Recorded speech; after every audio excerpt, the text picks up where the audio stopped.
열왕기상 6장 11절부터 13절까지 말씀입니다. 여호와의 말씀이 솔로몬에게 임하여 이르시되 내가 지금 이 성전을 건축하니 내가 만일 내 법도를 따르며 내 율례를 행하며 내 모든 계명을 지켜 그대로 행하면 내가 내 아버지 다윗에게 한 말을 내게 확실히 이룰 것이요 내가 또한 이스라엘 자손 가운데 거하며 내 백성 이스라엘을 버리지 아니하리라 하셨더라. 아멘. 성전은 하나님께서 백성과 함께 하시겠다 하시는 약속의 가시적인 증거입니다. 성전을 짓는 솔로몬에게 하나님께서 동일한 약속을 하십니다. 내가 이스라엘 자손 가운데 거하며 내 백성 이스라엘을 버리지 아니하리라. 그런데 하나님께서 이스라엘과 함께 하시겠다 하시는 이 약속이 조건적인 것 같습니다.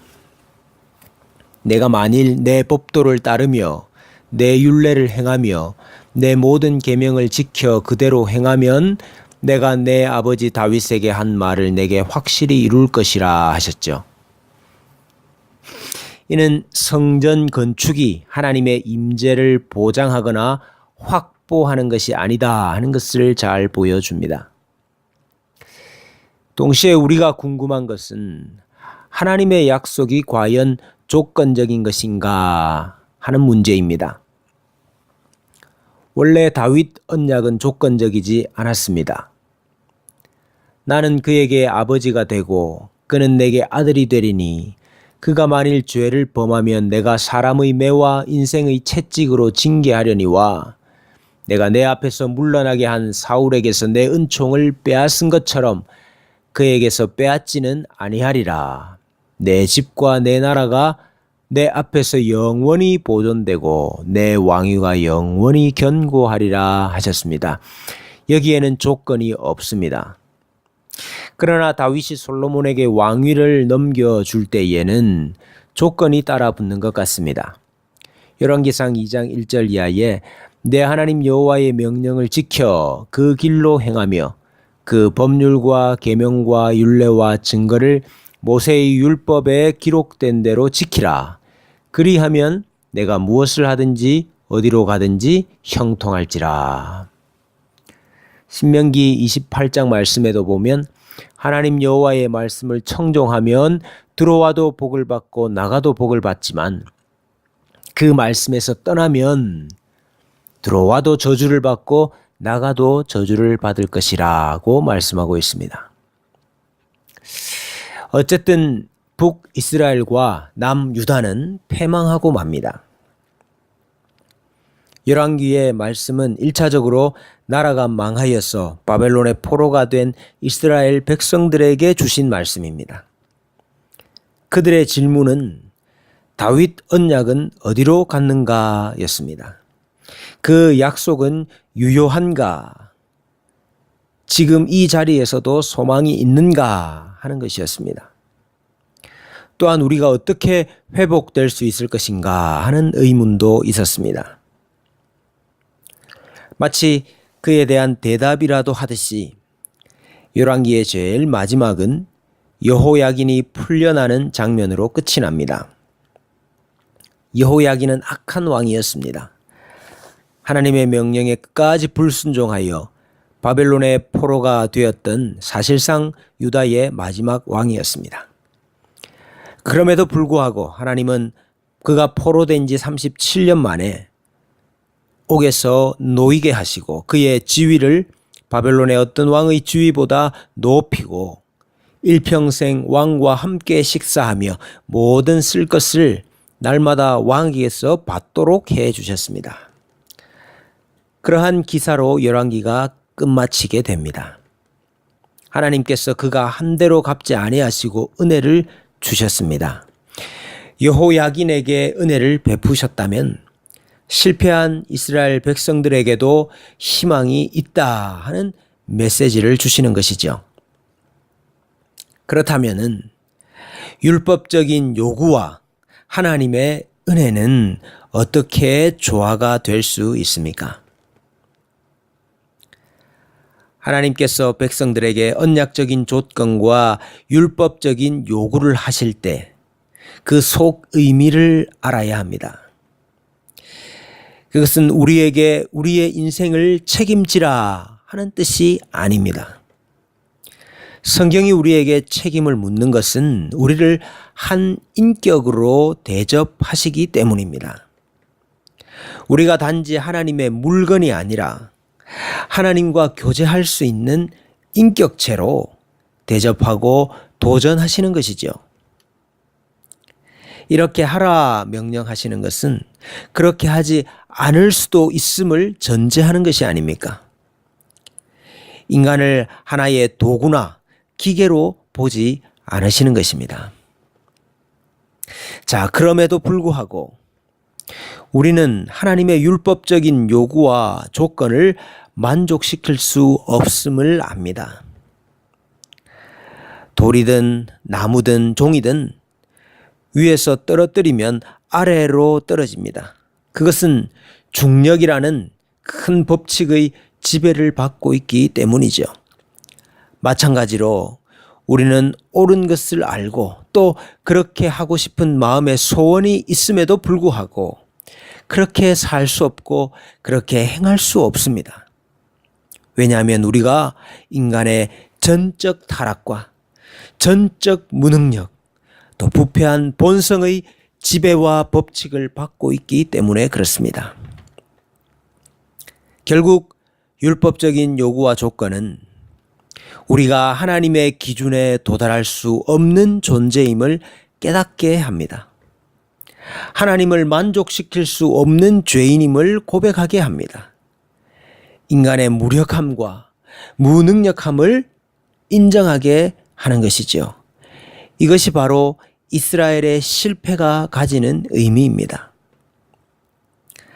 다만 우리는 하나님의 긍휼과 자비가 필요함만을 깨닫습니다. 그 긍휼과 자비가 바로 예수님이지요. 예수 그리스도만이 율법의 요구를 이루실 수 있습니다. 예수님만이 온전한 우리의 구원자이심을 고백하게 됩니다. 동시에 하나님은 이스라엘의 실패를 통해서 하나님께서 원하시는 것이 무엇인지를 보여주십니다. 하나님은 성전 그 자체를 원하지 않으십니다. 성전에서 드려지는 제사 그 자체를 원하지 않으십니다. 이스라엘은 성전에서 여전히 제사했지만 눈으로 보기에는 율법적인 요구를 잘 준행하는 것처럼 보였지만 그것은 하나님이 원하시는 것이 아니었습니다. 하나님은 하나님이 우리의 욕심을 이루는 수단이 되는 것을 참지 못하십니다.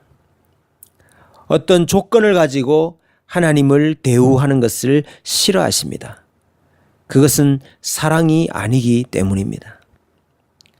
하나님과 사랑의 깊은 자리에 들어가지 못하면 하나님을 찾아도 언제나 자기의 만족을 위해서이고 하나님을 수단으로 사용하게 됩니다. 성전이 수단이 되고 제사가 수단이 되었듯이 말입니다. 하나님은 이스라엘이 하나님을 위하여 무엇인가를 하는 백성이 아니라 하나님이 그 백성에게 그렇듯이 하나님을 사랑하는 백성이 되기를 원하십니다. 하나님은 우리를 조건적으로 대우하지 않으시고 사랑 안에서 대하십니다. 예수 그리스도 안에서 사랑하십니다. 사랑하면 모든 것이 예쁘게 보입니다. 그러나 사랑하지 않으면 아무리 잘해도 부족한 것만이 보입니다. 하나님과 우리의 관계는 사랑의 관계입니다. 그러므로 우리는 우리가 죄인임을 인정하고 예수 그리스도의 은혜로만 하나님께 나아감을 고백해야 합니다. 그리고 인격을 다한 영혼을 하나님께 바치고 심장을 꺼내서 온전한 사랑을 하나님께 바치며 살아야 합니다. 하나님이 우리에게 원하시는 것은 사랑입니다.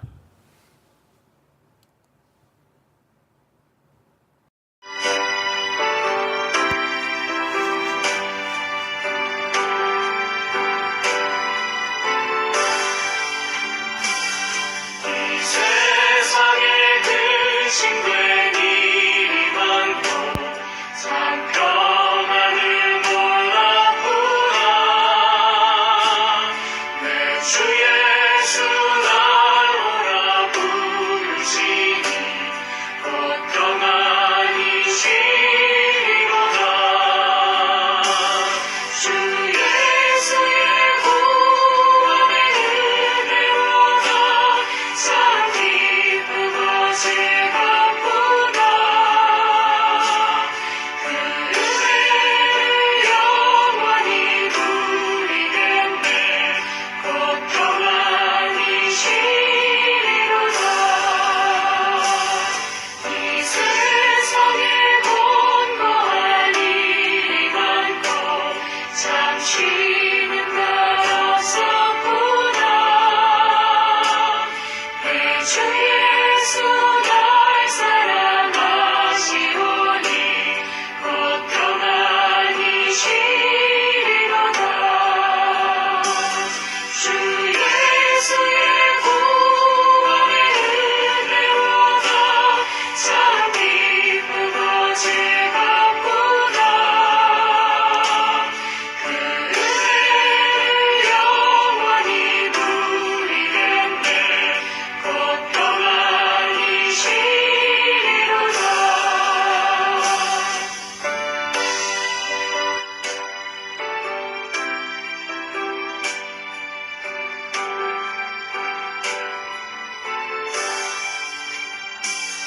이 세상에 죄악된 일이 많고 참 죽을 쌓였구나. 내 주 예수 날 건져주시오니 곧 평안이 시리로다.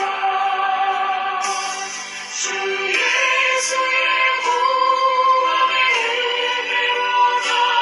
참 기쁘고 즐겁구나. 그 은혜를 영원히 누리겠네. 곧 평안이 시리로다.